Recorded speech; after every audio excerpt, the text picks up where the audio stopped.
Hi, this is Ed Locke with USA Mortgage. When it comes to buying a home, the process can be overwhelming and confusing. With so many options, it can be hard to know where to start. That's why it's important to work with a certified mortgage loan originator. I have the knowledge and expertise to guide you through the process and find the best mortgage option for you. I will work with you every step of the way to ensure that you are getting the best deal possible. So if you're looking to purchase or refinance, please reach out to me at 502 680 0953. So don't take on the stress of buying a home alone. Work with me and I will make your dream a reality. Trust the professionals and make your home buying experience a positive one.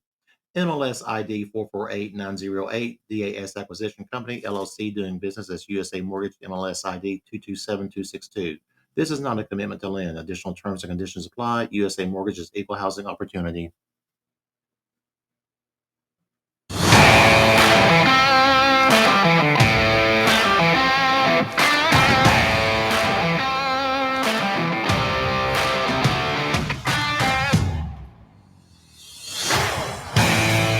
You have scoured the podcast world. You have finally found the place where news is weighed in the balance. Welcome to Newsworthy with Stephen Jerry. 2 words and 2 question marks.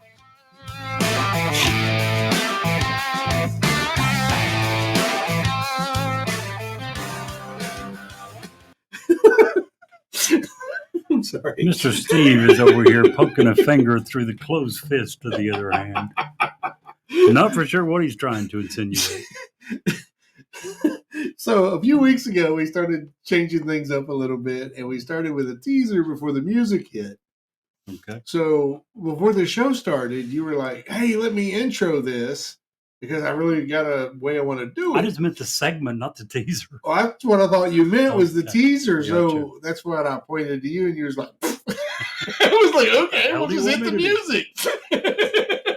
Yep. I had no idea, no clue. Oh, mercy, I have mercy. no idea.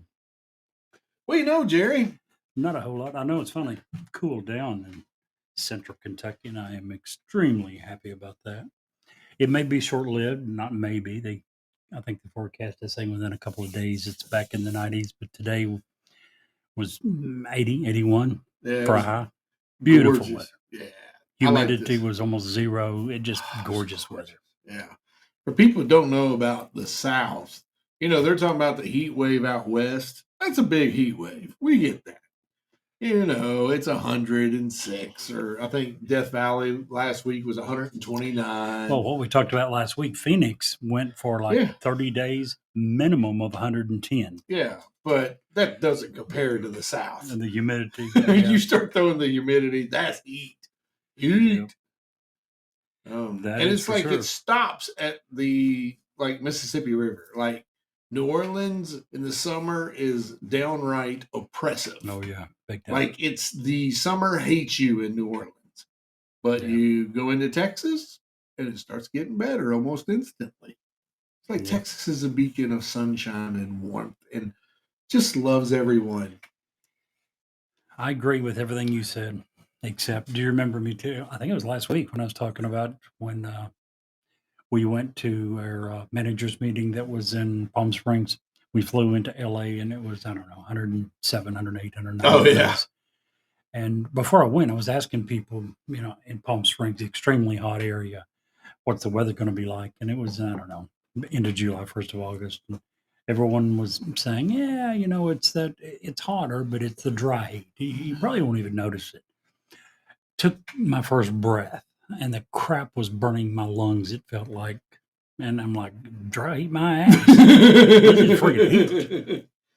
So this is just hot. Last episode, I think, fingers crossed on Podbean. I know we've been teasing that for a little while.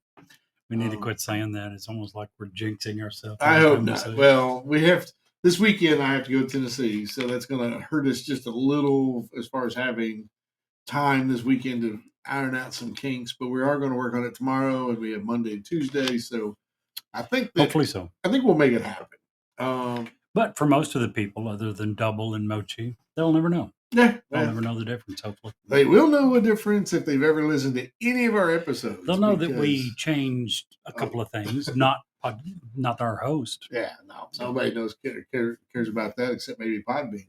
You know, Yep. they're losing us. That's So, right. so that's pretty much a bad thing. Absolutely. So anyway. So we can hope that the hot weather is over. We know that that's a dream, but Yeah, hey, well, we it's can do just now starting August. Good. exactly. In August, a lot of times in Kentucky is just as bad as July, if not worse. Yep. Dog days of summer, and sometimes it lingers into September. Look at that! Look at that right there. My crazy one-eyed cat is into my office. And why is that important? Because cats aren't allowed in my office. Ugh. Ugh. I think she did not get the memo. Well, she can only read half of it. Thought she could read it all, but half the speed. Well, either way, depends. I She don't did know. not get Do the cats memo. read right to left or up and down?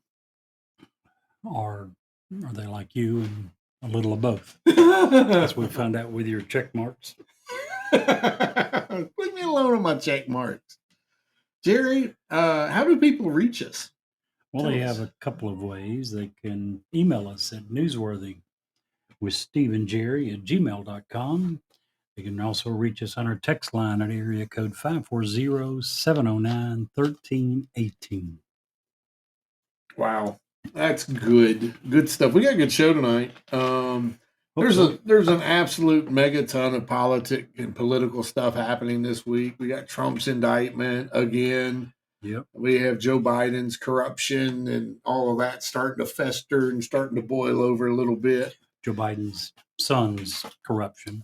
They've got some pretty substantial links. We're not going to get into that because I don't really want to argue about politics. This is our maybe our until the actual presidential election, maybe our last episode. So Yeah. I don't really care. We'll probably still do a few if we come across some big topics that we think are worth it. You know what I think is really weird, and I just want to throw this out there. What's that? I really believe that, this is a situation where, yeah, Trump did some bad things, but there's a lot of this that is political, and you're not going to convince me otherwise. There's no need in debating it. Some of the things he's being prosecuted for. But every time they do this, instead of it hurting him politically, it drives his numbers up. And that just befuddles me. I just.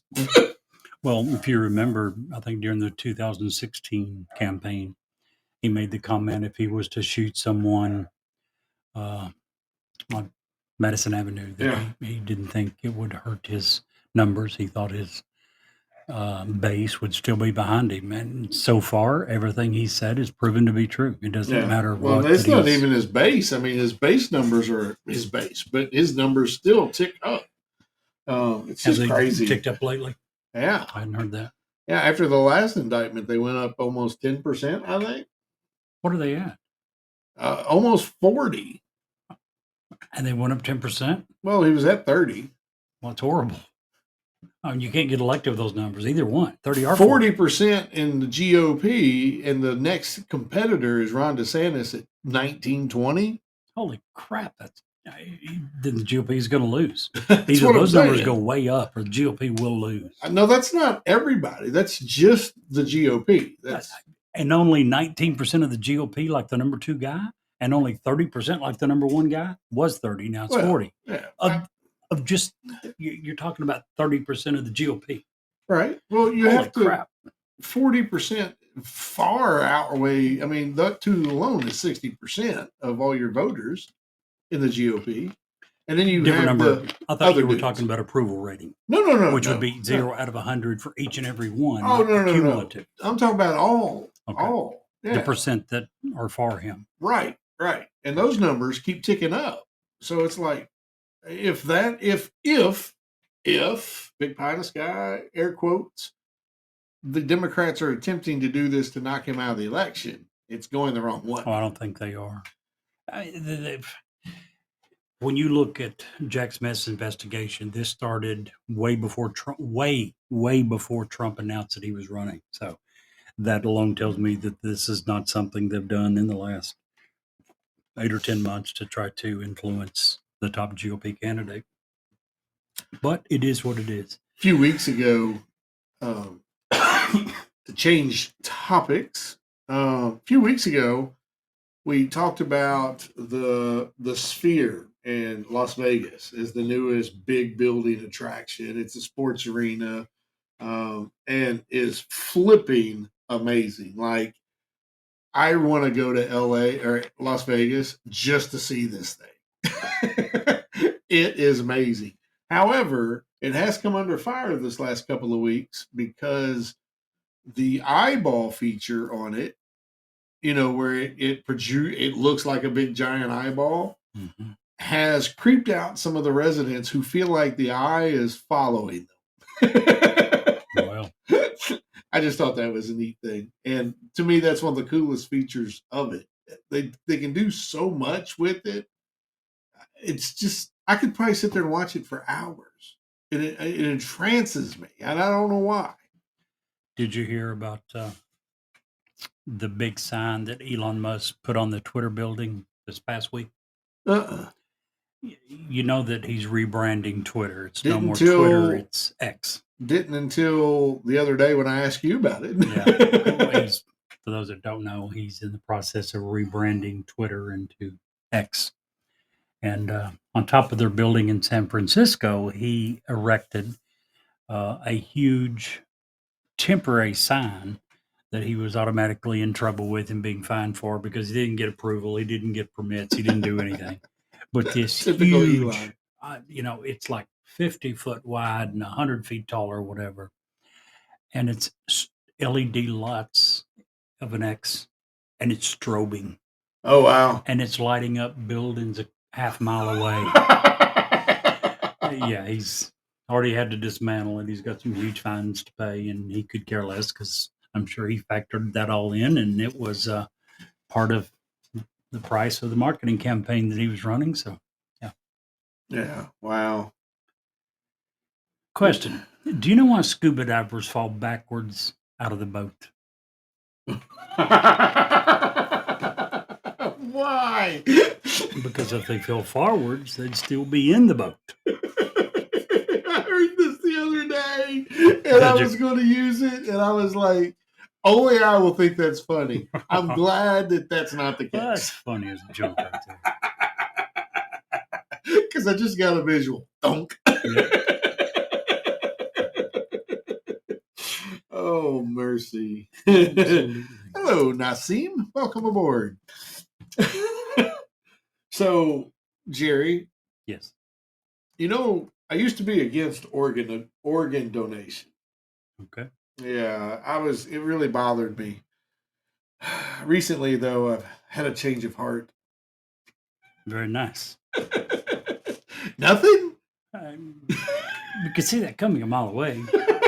You don't think? It's still good. It's a good dad No, joke. you're fired. Jerry will not be What joining us next the week. He has heck? been fired.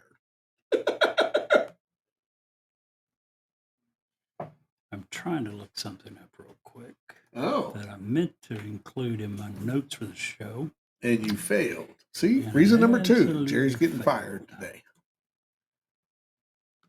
So, do we want to give any hints for next week? No. No? Okay. No Well, hints for I mean, you. A tease if you want. I don't even want to do that. Maybe we could. Ooh, I know what we could tease. We could just give a tease of our new theme music. That doesn't give anything away, does it? Do we have it on here? Oh, I have it on here. Play it. Yeah. How about a tease of our brand new theme music?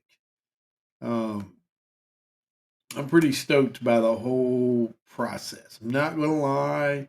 I haven't been this excited about a change in our show since we started our show, to be blunt. So pretty darn stoked about that. Also, hey, you know what I did this week? What And did you maybe do? I'm a fool, I don't know. But I ordered. So I've been seeing these commercials, and they're right. If you look on the back of your laundry detergent, it's almost 80, 70, 80% water. No matter how big a thing you get, it's got a lot of water in it.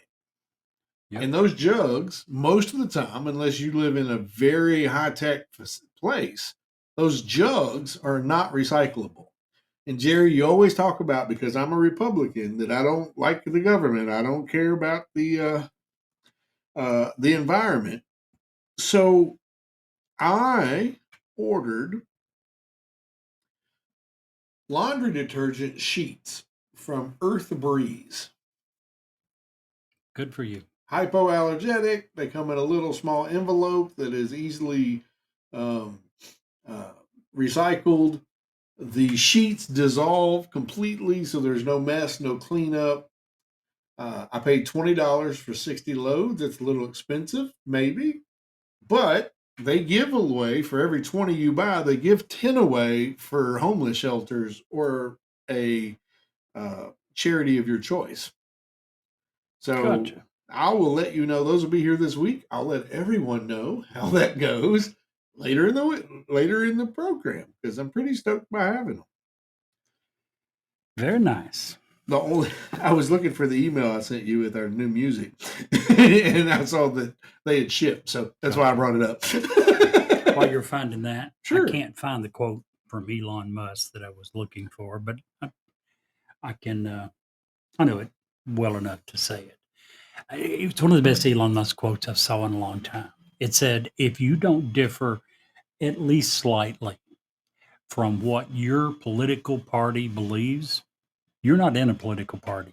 You're in a cult." Yeah, absolutely. And I agree. 100% agree with that. I agree. Also, Jerry and I had we're going to put this out for people to respond to the text line or to the email. Sure. So I would like to know, everyone, we'll put this out like this, like a poll. Okay. If you believe that unmarked police cars are an extortion vehicle, let us know. And if you believe that unmarked police cars are a statue of safety and concern, please let us know that as well. No one's going to agree with the second part, but here's what I will say. They're a necessary evil.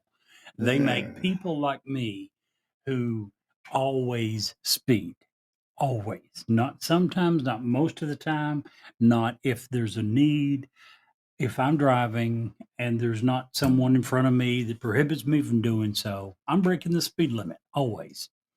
When I see something that I think might be an unmarked car, obviously, if I see a marked car, I'm slowing down. Exactly. So, what do these speed traps do? They slow down this overall speed of traffic. So, from that sense, they are very successful at being a good safety device. They're very good at being a very good extortion delivery I don't even know device. why you're complaining so much. I guarantee you, I've probably had 3 times the number of speeding tickets in my life you have. It doesn't matter. Twice I have had the max number of points where you're on probation and you get the letter from DOV that says if you have anything else in the next 12 months, you are being suspended. You will not have a license. Twice I've been on that probation period. And then when you get off that, at least in Virginia, you go on 12 months of that. Then you go to 18 months of a watch, which means if you get anything, you go back on the potential losing your license. So you had to go 2.5 years. That'll slow you down. How many times did you get pulled over by the extortion vehicles? That's the question. I mean, for every ticket that I had, they were all probably extortion vehicles. Exactly. But once again, they do a good job of slowing traffic down. Because I Apparently not. You got on the list twice. Well, but the last time that happened was probably 15 years ago. So I'm not smart as most, but I eventually got the message and slowed down a little bit. You ready for the tease of our new music? It is with it. Here it goes. I hope. Here it goes.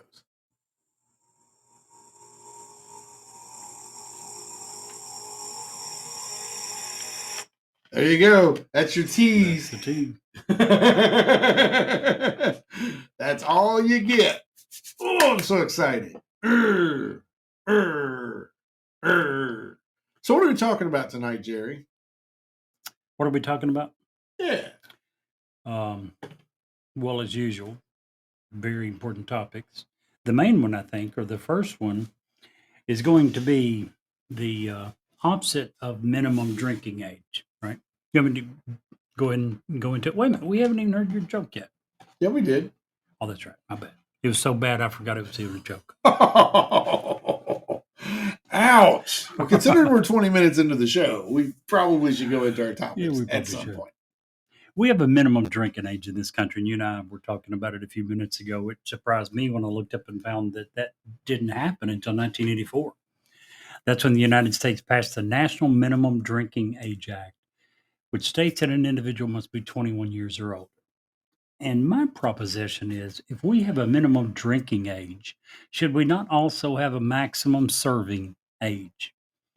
And no, I don't mean maximum serving alcohol. I was going to say good because I think it's the most adorable thing when there's old people drinking beer. I don't know why. There you go. I just do. But what I'm referring to is serving in a federally elected position.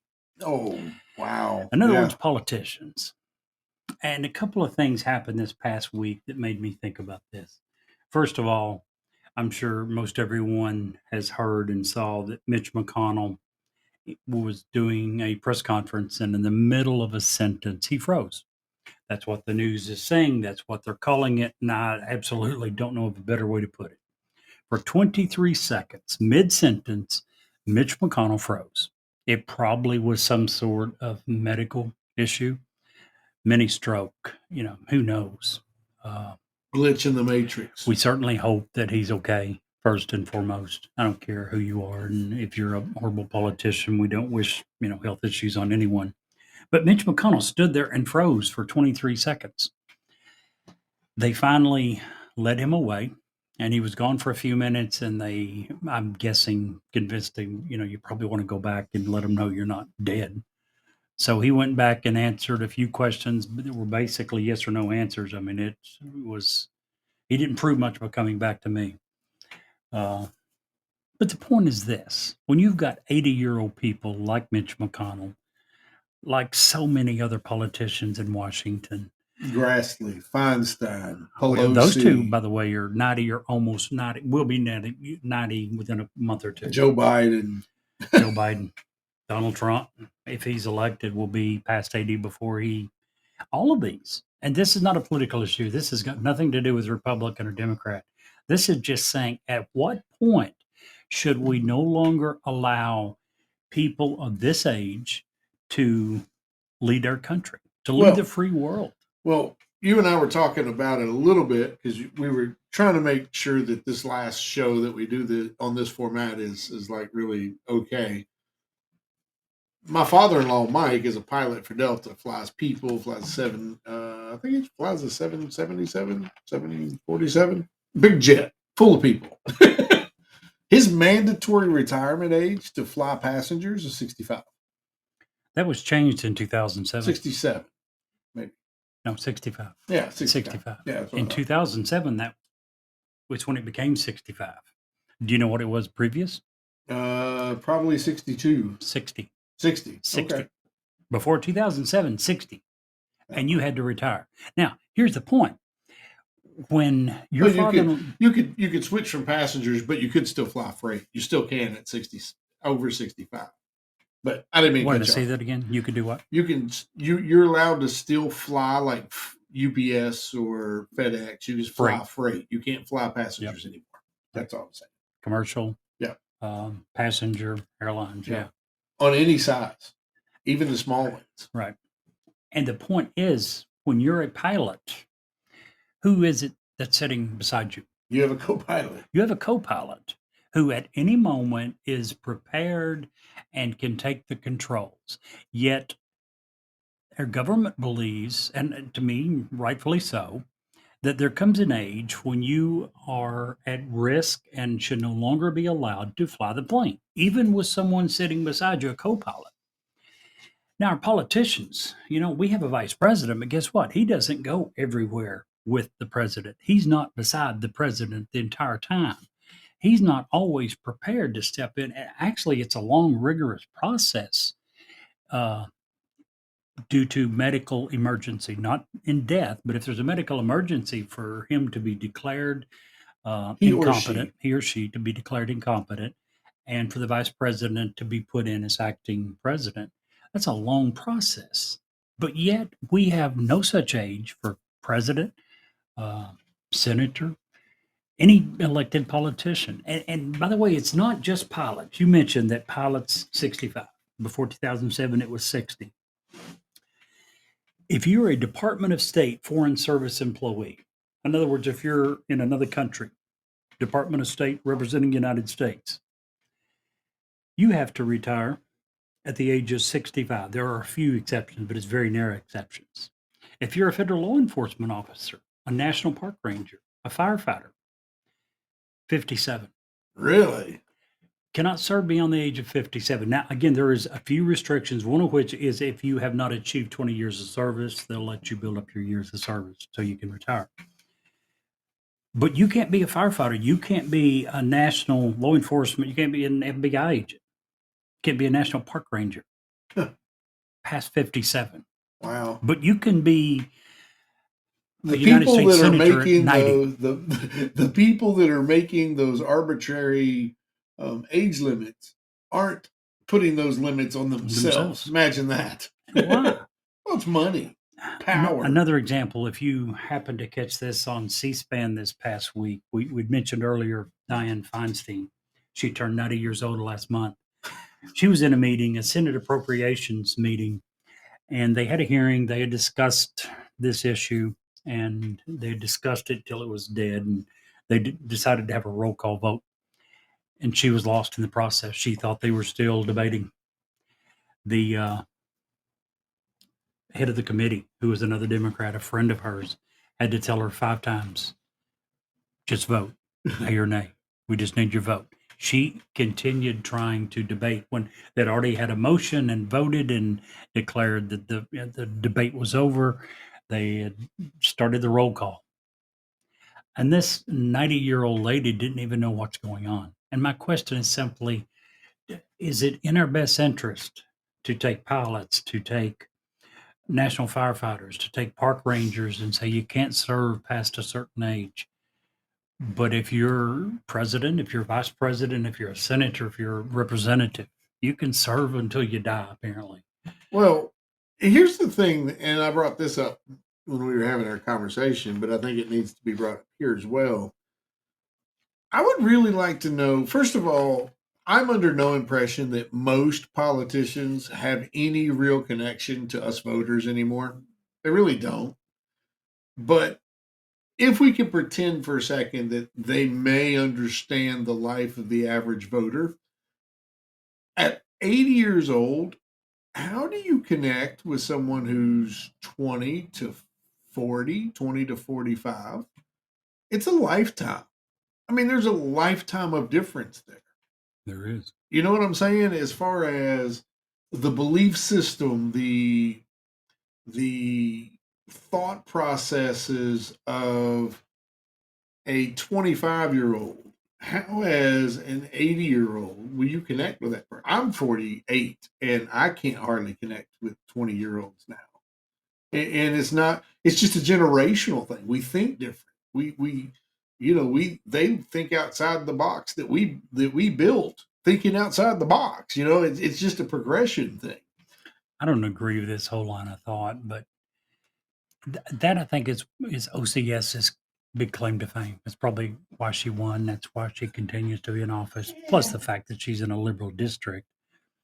But you know what she did before this, right? She's a bartender. She's a bartender. Yep. So she comes across as just, I'm one of you. Yeah. I'm not part of the elite. I'm not. She's certainly not anymore. I mean, she fits in her district, obviously, or she wouldn't keep winning.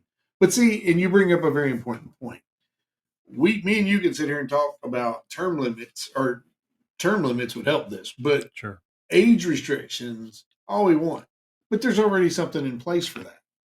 It's called the educated voter voting them out when they get to be too damn old, which obviously we're not very good at, or we wouldn't have 100-year-old Mitch McConnell and 77 million-year-old Nancy Pelosi. Nancy Pelosi is actually thinking about running for election again. She's what, 8, almost 92? Let me go through a few of the numbers. Please do. Joe Biden, 80 years old. Hey, dude. Glad you're here. He was once the youngest member of the United States Senate. He's also the oldest person to ever take office as president. Pelosi, 83. Her once deputy, Steny Hoyer, is 84. The number 3 Democrat, Jim Clyburn, is 83. Mitch McConnell's 81. Bernie Sanders is 81. Charles Grassley's 89. He turns 90, I think, in September, October, a month or two. As we mentioned earlier, Dianne Feinstein turned 90 last month. Thankfully, she has announced that she is not going to run for re-election. Thank goodness, because if she had ran for re-election and had won, she would have been 93 years old when that term ended. That's insane. Absolutely. At some point, you have, and we're not saying that just because you're 80, you lose your mental acuity. We're not saying that at all. Those people that you just mentioned, there is a vast range of people and Their abilities. abilities in there. So just draw a number, and we know that it's an arbitrary number. yeah. We know it's not perfect. We know it's not going to be I have to applicable let in this every dog case. out, or I'm going to Go right ahead. Sorry. But the point is kind of like the pilots, that we said that they've decided that they can't fly planes past 65. I'm sure there are some pilots, probably the majority of pilots, I would guess, that are very well qualified at age 65 to fly. But the chance that a few might not be makes it okay. And I'm absolutely okay with that. And our point is simply, if you're going to say that that's true with pilots, with firefighters, with FBI agents, why in the world would we not also say that it should be true for the Speaker of the House, for the President of the United States, and in Dianne Feinstein's case, United States Senator? But it really doesn't matter if it's a representative, if it's a senator, if it's the president. To me, there should simply be a mandatory age that we require them to retire at, and say that we don't think that it's in our nation's best interest for you to continue to represent us. I absolutely agree that if you're a firefighter, if you're a federal law enforcement officer, that you have a ton of responsibility, and I can see why that there needs to be a mandatory retirement age. But as far as I'm concerned, there's a far bigger need for our politicians to retire than there is a firefighter or an FBI agent. A firefighter and FBI agent, they're responsible for one situation at a time. Yep. Hey, this fire, this investigation, arresting this guy, getting the gas leak fixed on this one time. The people in Washington that are guiding our country, the information that they receive never stops. Yep. And true. Congress, as an example, they're there 2 years. They have the power of the purse. Every single day, they are making decisions that directly affect our pocketbook. Every day.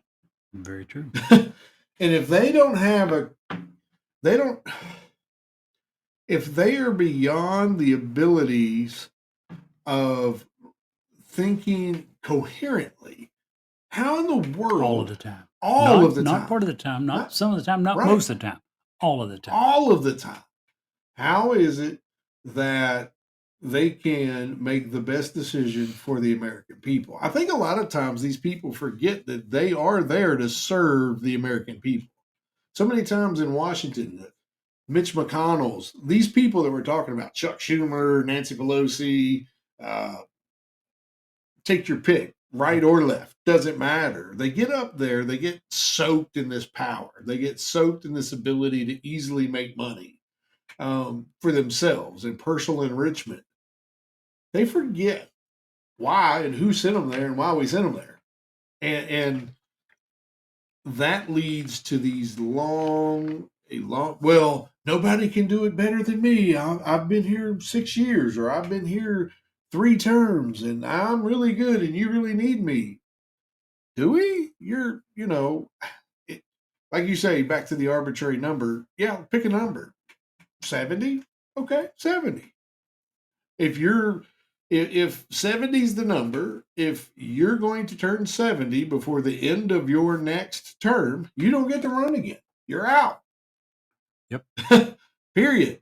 Now, the argument to that, the counter to that is, well, you're going to cut out a lot of good people that are still serving. Experience. You're a lot of experience. Yeah, maybe. We'll take that risk. There's no maybe. You do lose a lot of experience. The point is, The judiciary is different. Most judiciaries, and by the way, in a minute I'll give you a list of the states that don't allow Supreme Court justices to serve beyond 70. Several states, Yeah.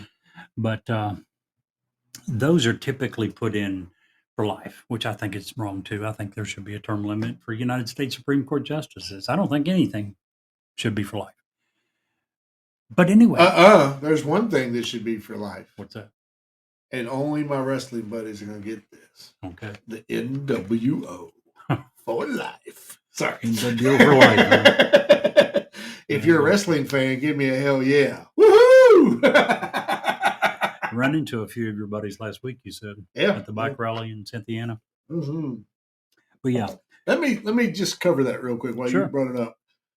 Just want to shout out to Philip Kelly and Lexington Wildcat Harley Davidson. They put on one heck of another bike rally last weekend. If you guys need to put that on your calendar for next year, if you have any interest whatsoever in awesome motorcycles of every genre, Harleys, Triumph, Honda, whatever your preference. They were there. There was almost probably 3,500 bikes in downtown Cynthiana. a lot of bikes. Big show, a lot of vendors, a lot of good food trucks, wrestling right on Main Street. Yep. Pretty damn awesome. Sorry. But kudos to them. And all the money that they raised all goes to really good causes. They don't keep anything except what it takes to pay the people to do the thing. Every dollar above their personal overhead goes to charity. So it's an amazing deal. So anyway, didn't mean to cut you off. No, absolutely fine. But yeah, in Michigan, judges of all levels cannot run for election after passing the age of 70. Minnesota has statutorily established mandatory retirement ages for all judges at age 70. So again, it doesn't make sense to me that judges can't, in these states at least, they can't continue in that profession past age 70. Right? But yet our senators, our representatives, our president, no limit. Yeah. It doesn't make sense. It makes zero sense. I mean, it makes sense that judges have limits because, Sure. the laws change every year. You have to be able to keep up with the changes in the laws. And again, comes back to that connectivity level on the American people. Here's an example, Jerry. Regardless what the law says, Okay. the perception of marijuana has changed vastly over the last 20 years. Sure. So if a judge from the old school comes up against a misdemeanor marijuana charge, unless it's a mandated sentence, that judge most likely is going to judge that more harshly than a judge who's come up very recently and realizes, it's just a joint. You know what I'm saying? And that's a pretty direct correlation of the difference in ages and the difference in the way people think today. Not making it right or wrong. And a lot of those things have mandatory sentences. So it's not even in the judge's favor anyway. He doesn't get to make that decision. But if he does, that's a big deal. Yep. I think. Reminds me, we talked about this several weeks ago. There was a prisoner in California that was released after doing 20 plus years for marijuana charges. And he gets out and he's driving home and he sees a billboard and he stops and he pulls over and he's standing there looking at this billboard that is advertising home delivery for the marijuana. And he says, I just did 20 years for this. And now I get out and they're advertising it on billboards. Home deliveries. Home Why couldn't you bring me some of that in jail? Damn it. That's just a small example. You know what I'm saying? We have counties in Kentucky that are still dry. Anderson County, where we live, is one of them. They don't serve alcohol on Sundays. I thought that was a state law, is it not? Maybe, but it's still a dumb law. Steve, I'm sure you realize this. We have several counties in this state that are dry completely. That are dry. They do not serve alcohol at all at any time of the day, on any day of the week. Well, the reason I bring up our county in particularly is because we are very much known as the bourbon capital of the world. We have Wild Turkey, Four Roses. There is lots of alcohol being produced in Anderson County. There is. We're not a dry county here, No, not at except all. on Sunday. Except on Sundays, which the funny thing is, okay, so you drive 12 minutes to Frankfurt and you buy whatever you want and they get our tax dollars. I didn't know that. Well, then it's not a state issue. No, if it's a you can do county to it. county Okay. issue. But it's the same thing.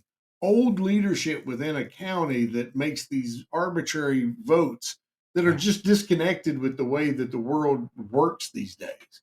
Do I promote alcohol drinking whenever you want to? I don't care. To me, it's about volunteer taxation. Okay, if someone wants to buy alcohol and pay taxes on it, I'd much rather them pay the taxes than you mandate me to pay the taxes for whatever it is. Period. I know that's just how I feel No, about I it. agree. You know, syntax or absolutely whatever, if you want to go that way. But anywho, I also agree with that on drugs. yeah. I mean, we and Marijuana you and are all the of same way. You know, if you want to pay the taxes and I don't have to, we can cut those taxes out of what I pay. By all means, drug it up. Just stay away from me.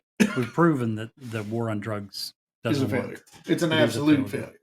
And yeah, it's not working. So if you can get some tax dollars out of it instead, I'm for it. So that's all that I had. What do you have for us? Well, what I have first, dear Jerry, is a word from Ed Locke. Sounds great. Hi, this is Ed Locke with USA Mortgage. Buying your first home can be overwhelming, but here are 5 tips to make the process go smoother. Number 1, find a lender, me, Ed Locke, that can answer any questions you might have and help you get pre-approved. There are multiple options available based on your situation. Number 2, work with a real estate agent you can trust. Number 3, don't rush the process. Take your time and know that the process could take some time. Number 4, consider all the costs. Number 5, get a home inspection and review it with your realtor. Keep these tips in mind, budget for yourself, and you'll be that much closer to making your dream of homeownership a reality. So reach out to me at 502-680-0953. NMLS ID 448908, DAS Acquisition Company, LLC, doing business as USA Mortgage, NMLS ID 227262. This is not a commitment to lend. Additional terms and conditions apply. USA Mortgage is an equal housing opportunity. My man, Ed Locke, international man of mystery, movie star, and mortgage loan originator. Absolutely. I call him a movie star because through his company, they did videos a little while ago, and he did several of them. You know, they're promotion videos or whatever. Right. But they and I did one too that I got offered to participate in that, and lot of fun. A lot of fun doing that. First time I ever read off a teleprompter. Really. Yeah. I almost felt like Joe Biden there for a second. It was kind of cool, like Obama, you know. You were making a bunch of gas. Is that what you're saying? Oh, I did. Yeah, it took me like 17 times to make my video, but it was fun. We had a good time with it. The people that were doing the video were professional, even though I wasn't. So it worked out well. Oh, there you go. Sorry to everyone for the dogs. They have some days they're good. They go in there and they chill, and some days they just got to have all this attention. Edna and Ramona are our babies. They're just our babies. Okay. So what I wanted to talk about, we talked about syntax a minute ago. Right. What I wanted to talk about today, and it was brought to my attention through a Wall Street Journal article written by Claire Ansberry. And it was all about the fact that after COVID, middle-aged Americans simply aren't going back to church. And they go on to list several reasons, and I'm not going to read the article verbatim. Thank you. But basically, it's targeting Americans 40s and 50s, some 30s, who identify as religious, but for whatever reason, post-COVID, have decided that, not necessarily decided, they just drifted away from church.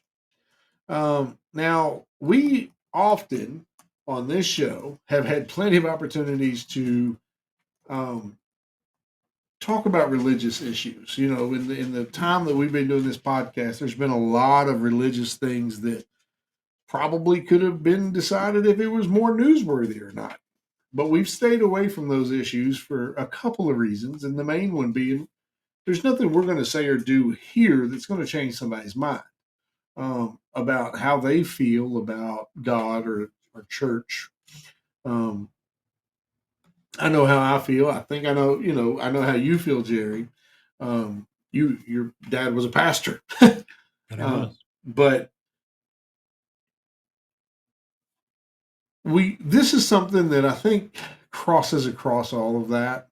I think that it's pretty established and it's pretty well known that for 200 plus years in our country, the church was the backbone of one of the stables, one of the pillars of how we were able to grow and become a nation. And that doesn't necessarily mean that the Methodists are better than the Catholics or the Catholics are better than the Baptists. Not none of that. Just the basic tenets of what religion means to a person's individual moral code has been the background for 200 years in our country. And here, very recently, that has really started to erode much. And we kind of see it in today's world with the hate and the anger and the vitriol that Americans are just tearing each other apart with. I just, it breaks my heart a little bit, to be honest. And I think that this maybe have a little bit to do with it.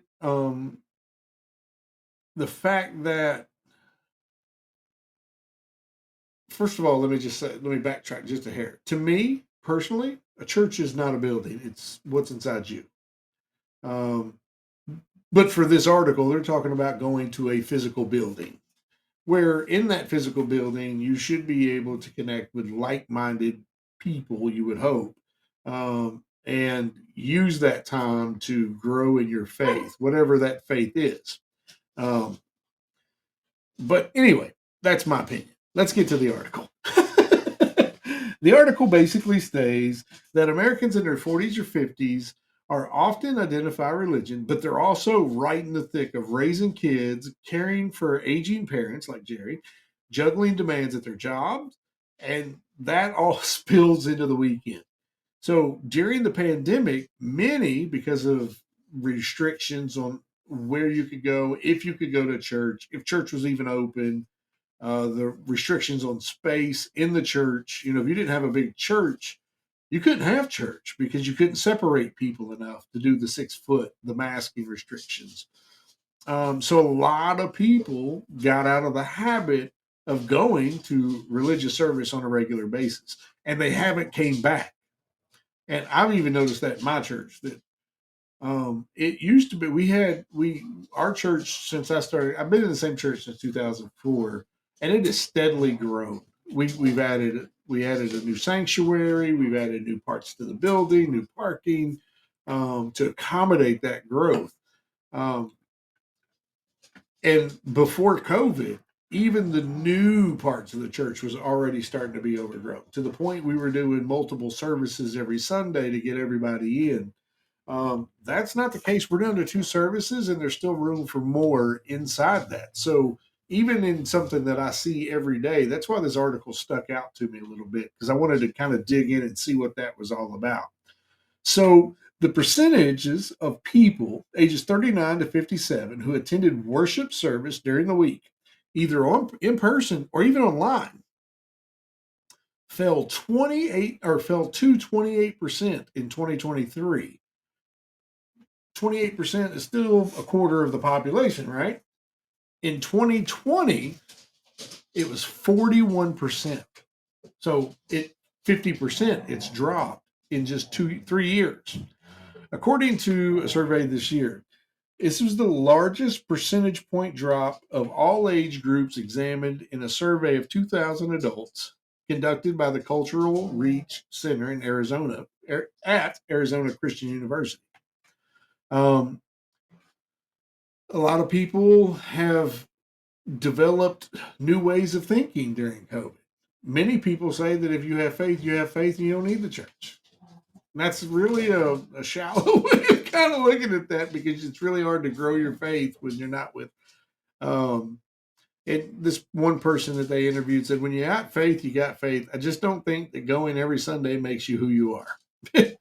The percentage of Gen Xers who worship weekly is now as low as the millennials, according to the Cultural Research Survey.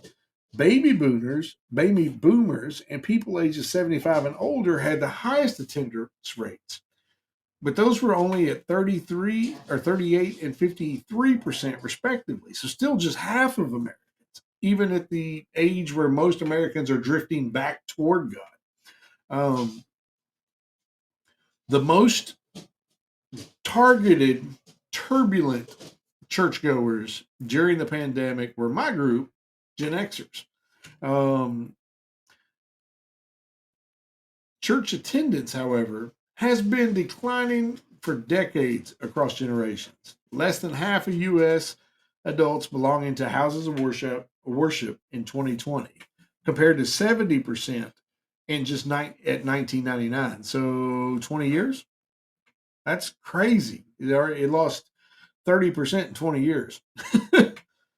And that's true. I think if you want to go back to the 20 years before that and the 20 before that, Right. It is. Yeah, long-term trend. It is. And now there's several problems here. And they get into a few of those. And I want to up it by a few more. First of all, churches are at war with other churches right now. There's several factors leading to that. How do you approach X, whatever X may be? Is it LGBTQ issues? Is it alcohol? Churches are tearing themselves apart and tearing themselves down, as opposed to being a solid body and trying to lift themselves up. And I think, and I'm going to speak from personal experience, I had a very, very hurtful experience at a very young age at a church by someone, and it was just two people that had a conversation that they didn't know I heard. Cost me 20 years of faith, basically. They had no clue. But they were talking about things that they had no business talking about, in particularly about me and what I was doing at the time, and how, I mean, I was there, I was trying, and that scarred me so bad. It cost me 20 years. Yep. And, there's a lot of that going on. If church isn't a contest, there's a song out there that says, I think it's by Matthew West, that says, all the churches say, come as you are. And if that were the case, all the pews would be full. Because people feel, that's the one thing I love about my church. Middle of summer, if I want to wear shorts and flip flops, not one person is going to look cross at me. Yep. I think that, and that's not very common in churches. It's really not. I mean, if you go to a small church that's been established for 100 years and the main part of the congregation is above 50, they're all in suits and dresses. And if you show up in a pair of holy jeans because that's what you got, people gonna look at you funny. Yep. And that ain't what it's about. It really isn't. I just the things you're talking about now go, I think, to the long-term trend. Oh yeah. Churches have got to fix some of these issues or they will face the long-term problems. Now, those type issues haven't changed much in the last 2 or 3 years. So other than early on in the pandemic being told that you can't, I think there was a time when churches were told not to assemble, were they not? Yes. For a period of time. And then it became, well, you can, but you got to be able to distance, mask, whatever. I don't think they were told they had to. I think there was suggestions. So I think people got out of the habit and apparently haven't That's exactly gotten what back in it is. it. So. A lot of people, and this article leans into this a little bit. Excuse me. They go to church that their parents went to, that their grandparents went to, because it's what they're accustomed to doing. when they couldn't do that during the pandemic, Yep. they got out of that habit. They got away, it allowed them to open up and think, well, what do I need to go to church? Do I, what is the issue there? Do I need to uh, continue whatever? And that's what this article is saying. This article is specifically saying, hey, you broke the habit streak. It takes 21 weeks to make a habit. 21 things, 21 times it becomes a habit. And churches, I'm pretty sure, at least in this area, we're not allowed to have in-person services for more than 21 weeks. Yeah, it was rough. It was a couple of months at least. Did your church do the online or Yeah, the our church of church my has mom? online. It's been online for 10 years. Good. Yeah. The church that my mom went to, a little small country church, but they got FM transmitters, and we're doing it. And I think for like, I don't know, a mile away from the church, you could turn into a certain radio station and pick it up. Yeah, pretty cool. Just to show you how big of a problem this is, between every year since 2019, between 1,500 and 7,000 churches close every year in America. That's the wrong direction if we want to maintain a strong America. I mean, I believe that. I'm not trying to tell you how you should live your life or that I'm judging. That's not my job. But I'm a big believer that church as a pillar really helps our country. It helps our people. I remember a trucking company who used to have a sticker on the back of their trucks that said, "This Sunday, please attend a church of your choice." Yeah. Do you remember what company that was? If you had told me before, I could I always have liked figured that it out. ad. They weren't pushing Catholics or It is Baptist. one of the companies that is 100% owner operated. It's kind of what you're saying, though. It's saying that we need these moral values in our country. So Yeah, please it has find a nothing to do. church I don't and- care if it's what church you want to go to. Find your church home. I didn't find my church home. It found me. Yeah. Have I ever told that story on the I air? don't think so. Tell it. It's a good story. Well, I don't care to tell it. Again, hadn't been to church in 20 plus years. And I was married at the time. We lived in a duplex that was there was a stop sign right in front of our house. And we had a daughter my stepdaughter had some pretty serious mental, she had bipolarism. We didn't know that at the time that's what it was. But there were days that she would just scream the entire day, just anxiety filled screams. And it had been one of those days that it was just brutal. She had finally went to bed. It was like 9:30 at night. And there's a knock on our door. We're like, who the hell is this at 9:30 at night knocking on our door? My dogs are going crazy. So I answer the door, and there's this older gentleman standing there, and he says, "Hey, I don't know you guys, obviously, and I apologize for bothering you so late, but I was at the stop sign, and God said to me, I need to knock on your door." And I tried to go, and it came even harder. So I looked down, there's this car parked halfway it was like a T intersection. So he was kind of parked halfway in the middle of the T, and he just pulled over in the grass. And he said, "My name's Steve Pearson. I'm a pastor at Church of the Savior in Brandon Crossing in Nicholasville, which is where I lived at the time." He said, "And I really felt like I was being told I need to come in here, at least knock, introduce myself. And I personally would, hey, Ramona, we don't do that." I absolutely, when he started talking, felt this, I don't know, calming come over me. I invited him in. He sat at our house till almost 11 o'clock that night, just talking, and been at that church ever since. And so incredibly grateful for that experience. Yep. I mean, I'd been outside living the life that I knew I should be better at, but 20 years, I mean, and I know that's not really what this was talking about, but I do believe that for so many years in our country, that a church, not necessarily any particular church in general, has been an anchor. And it's an anchor we've cut the chain to. And I feel like it's taken us in a very, very weird Sodom and Gomorrah type way. Going down the road, I think that our America really, really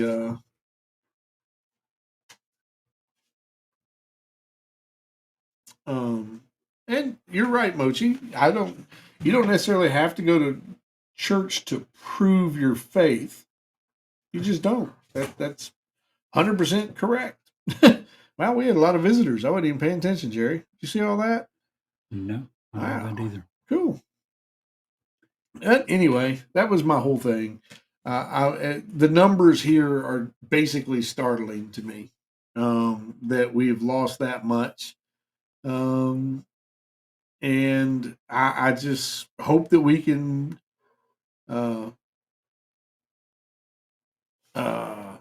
change or redirect that. It was not a long-term lasting trend. Yeah, absolutely. Anywho, Hopefully it is not. that's all I got, my man. That is all I got for this particular episode. I've got one quick one. Okay, sure. Did I mention Carly Russell a couple of weeks ago? I think I did. She's the Yes, you 25-year-old Alabama nursing student that called 911, said she was on the interstate and there was a young toddler who was in a diaper and walking along the side of the interstate. And she had pulled over and was following the child. She told the police she was afraid to get out for whatever reason, but she was slowly driving behind the child, and she called 911 and they responded. And when they got there, they found no child. They did not find her, Carly Russell. They did find her car. Her purse was in it, her phone was in it, but she was gone. She showed up at home 3 days later, I believe, and said she'd been kidnapped. Well, in the past few days, she admitted that she lied. She made the whole entire thing up. Apparently just wanted her 5 minutes of fame. And she's since been charged with a couple of misdemeanors, not felonies, but she's been charged with a couple of crimes, and she's already admitted to it. So that I don't even know if she's going to get an attorney, and if so, what his job is, because she's already admitted she lied about all of it. Just how stupid. Yeah, I hope they make her pay the cost of what it costs, They whatever won't. it was to look They at. won't, Look because for she it. doesn't have the money. She's a 25-year-old nursing student. She lives with 2 or 3 roommates. Guarantee you she doesn't have the money. So you can sue and get a settlement for $5 million. She doesn't have the money. So can't get blood out of a turnip. It's just, why? Yeah. Why? How many emergencies did she detract from? Oh, absolutely. You know Because what at I mean? first, well, it turns out they never did believe this girl. Apparently, your cell phone company knows a lot about you, Yeah, no kidding. including, There's a reason they give you free ones. I'm just saying. well, not only that, there's for all of them, they have a ton of information. And when she made this phone call to the police department, right afterwards, they went and subpoenaed her cell company and got all the information from her in her call. When she supposedly was on the shoulder of the interstate, slowly driving behind this Toddler. 2 or 3-year-old toddler, according to the data that was being transmitted from the cell phone tower, she was traveling at a rate of about 25, 30 miles an hour. So unless this toddler who was in a diaper was world-class speed, Olympic world-class speed record Carl setting, Lewis, look out. yeah, there's no way in the world that her story added up. It just Usain didn't. Bolt. Then they also did some searches on her computer, her work computer, her home computer, and they found out she'd been Googling things like, do you have to pay for a false Amber Alert? Was some of the searches she had done the day that this happened. So there was a premeditation. This Yeah, wasn't big just- time premeditation. For a 2 or 3 day period, they found out that she had went and got supplies They don't. She still, the last I heard, hasn't told them where she went for the 2 or 3 days she was gone. But she made it look like was taken. Her purse was there, her cell phone was there. But a few hours before, she's at Target buying supplies to, so she could eat for a couple of days. Yeah, she planned all of it. Just why? I don't understand why. It would have been different if she was trying to concoct a story where she was the hero and saved a child. No, she just come up with a stupid story and disappeared for a couple of days. I don't get it. Any of it. She just want a couple of days off work. Damn. Maybe that was the reason. You know what I'm saying? Take a vacation. Whole lot of work for that. You know what I mean? A lot of work. I don't get it, man. It's crazy. Neither do I. Anywho, well, Jerry, you want to tell people how to reach out to us one last time? Sure. They can email us at newsworthywithstephenjerry@gmail.com. They can reach us on our text line at area code 540-709-1318. And with that, Jerry, if you can't see the light, Be the light.